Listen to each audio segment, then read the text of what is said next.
The curtain will come down at approximately 16:53 on Sunday, the 9th race, the Hollywood Bets Bright Future FM 86 handicap for the girls, fillies and mares, 1,000 metres. The gates will open and the race will be over very, very quickly. We have one interview about Naoshima.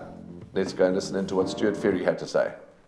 Yeah, listen, from that draw she'll be running at them. You know, she was obviously, after a 2-year-old career, she was quite high up in the handicap. Now she's dropped down to a winning mark again, and yeah, she won a really good race last time, coming from a little off them. So, you know, from that draw, hopefully the pace will be on, and she'll be running strongly at the finish.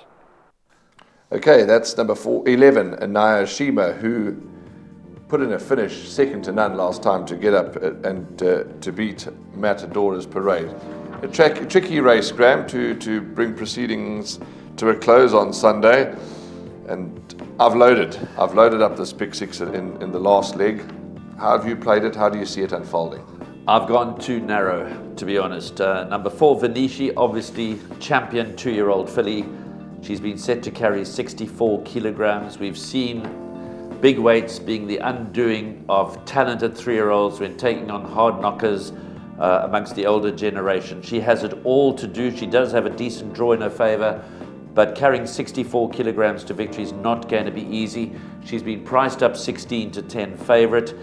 They are betting 11-2 bar the 1, so healthy respect in the marketplace for number 4, Venishi, but she's going to have to be at the top of her game to carry 64 kilograms to victory. But I've only selected one horse to beat her, so I've narrowed it down, and that could be a big risk factor for me. I've gone with number 6, Window to Africa, as the principal threat. If you go back in her form, runs to Run Fox Run, Hildegard, that kind of form, if she brings that here in her second appearance in KwaZulu-Natal, she'll blow this field away.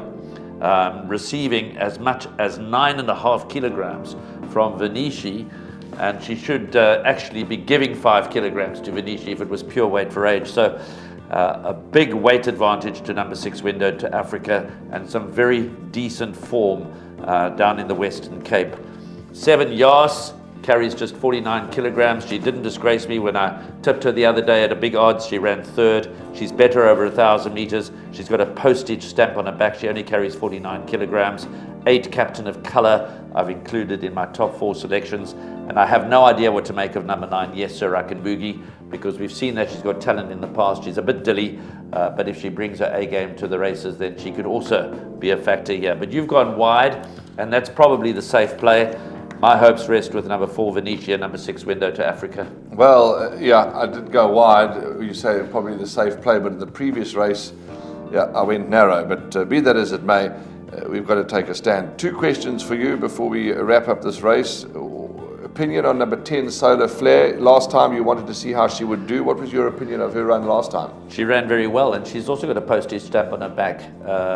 52 kilograms for the services of Jabu Jacobs. He has another one that's now been fitted with a compression mask. I'm not actually sure what advantage the compression mask is meant to give. Perhaps we need to get a more detail, something new again that's come into play as far as added equipment is concerned. So Solar Flare races with a compression mask. It'll be interesting to hear what is the perceived or real advantages to any horse running with a compression mask. We've seen it work with a couple. Didn't seem to help African Sunrise the other day too much, but obviously there's a reason for putting it on. So I have respect for number 10, Solar Flare, to answer your question. Okay, I want to come back to the compression mask in a moment, but the other horse over the page is number 12, Wiz of Odds, this Crusade filly. Last time against the boys, she impressed last time against the boys. She won a good race. She ran a gutsy race last time, beating Damatio. That race had been narrowed down through scratchings to just a couple of runners. In the end, only 7 lined up against the starter. This time she's got a 12 draw to overcome. I have to believe that Warren Kennedy prefers to ride Venishi. Sure. Stable companion. They're not stable companions, but they are the family companions. So Warren Kennedy rides for Gareth, and Wayne Agrella rides for Gavin. I would imagine that Warren Kennedy wants to ride Venishi in preference to Wiz of Odds, but of course that may be with something in the future in mind. So Venetia is going to have to be brilliant. Absolutely. She's going to have to be every inch the 2-year-old champion that she was voted to win this race under 64 kilograms. Healthy respect for me for Window to Africa. I expect her to beat the rest. That's the last race, Hollywood Bets. Gravel, time for the perms in a short while.